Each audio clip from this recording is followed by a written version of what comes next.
Welcome back, children, to chapter 3 of your PT2, Eating Habits of Animals. In last two classes, I have explained you carnivores, herbivores, omnivores, and also we have seen how various animals eat their food. And the food, how they eat depends upon the kinds of foods. Okay, now let's see how the plants and animals are related to each other.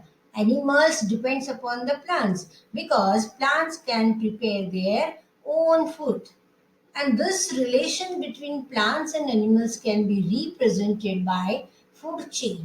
So what is food chain? A food chain represents how animals and plants depends on each other for food.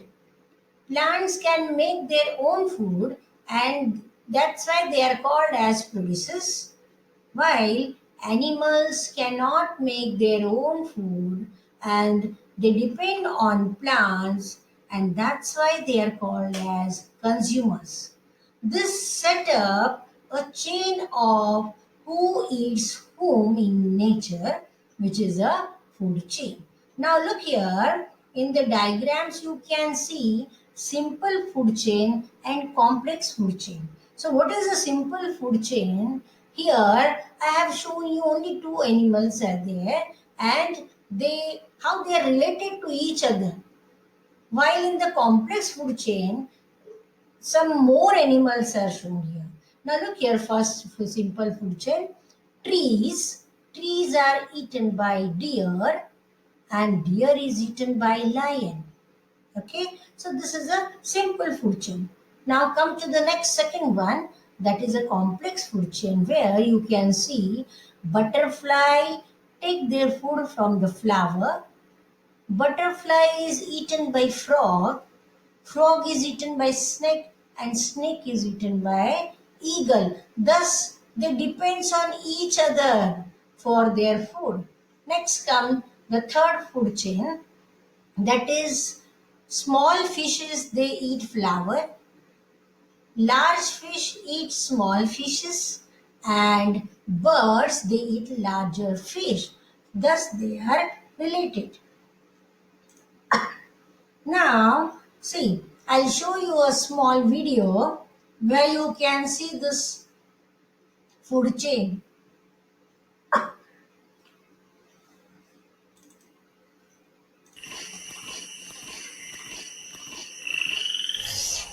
Whoa! I'm no insect, Mr. Frog. Let me go! Hey there! What a lovely morning, isn't it? Well, it indeed is for me. I just got saved. Oops! This reminds me that I got to tell you about the food chain in our ecosystem. Zoom in!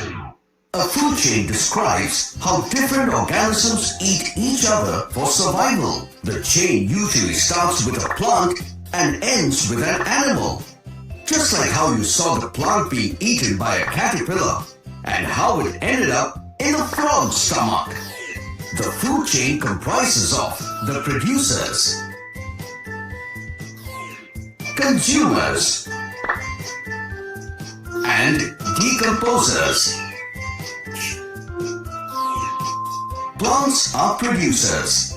They absorb sunlight, which is readily available, water and other nutrients from the soil, and produce their food through a process called photosynthesis. Plants are the only living being which creates new energy for the other living beings. Consumers. Animals are consumers. This is because they don't produce energy. They just use it up. Yes, children, now from this video you have understood who are the producers, who are the consumers, and how do the plants prepare their own food by photosynthesis. Let's see interdependence of plants and animals. Animals and plants depend on each other in many ways. Animals get food from plants.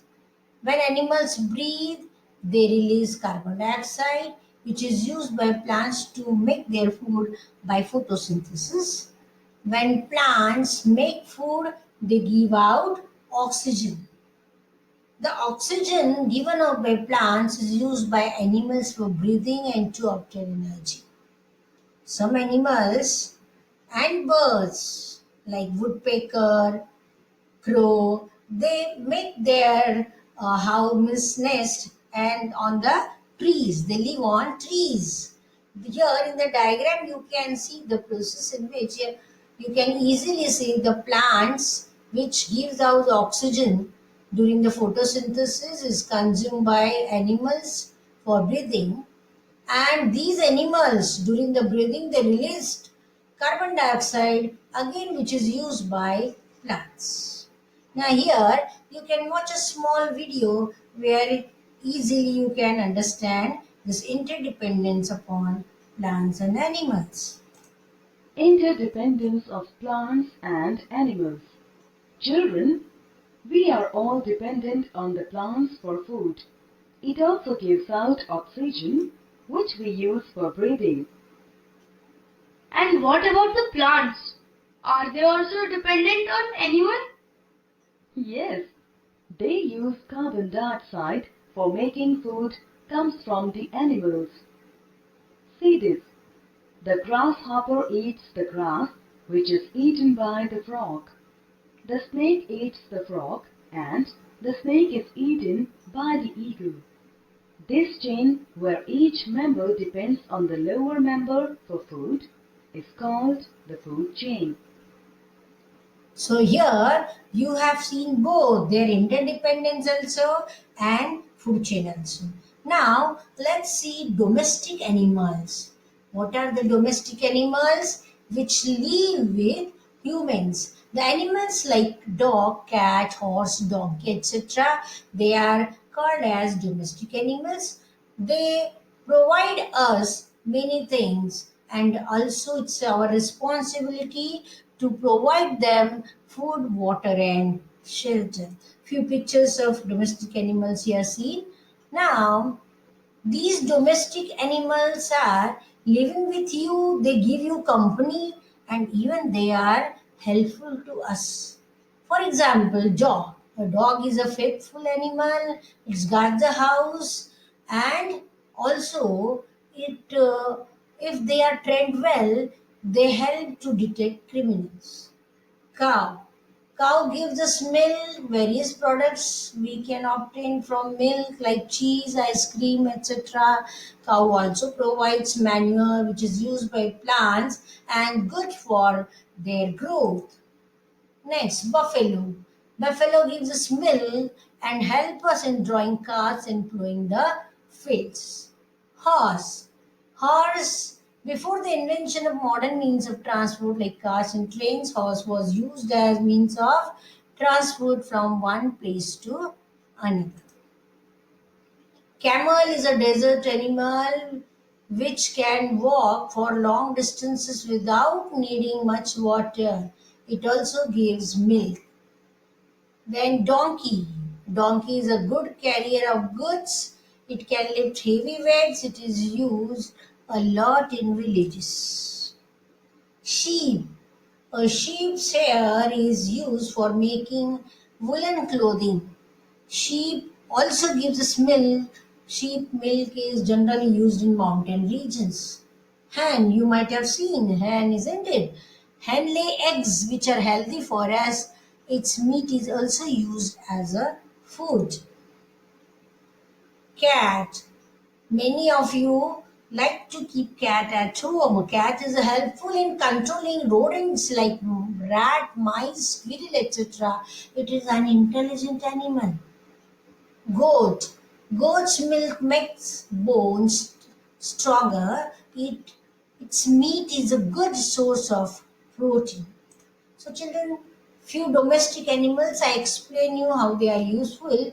Now, when you are keeping this domestic animal at your home, it's your responsibility to take care of these domestic animals because they cannot say anything, but we should understand their need. Now, how you will take care of these domestic animals? Just have a look. We should give them proper food, shelter, and take care of their health. We should give them clean shelter to protect them from diseases, and the food which you are supplying them must be energy rich food. And suppose by chance if they are sick, so in the case of their sickness and injury, you should take them to veterinary doctor. Now, who is the veterinary doctor?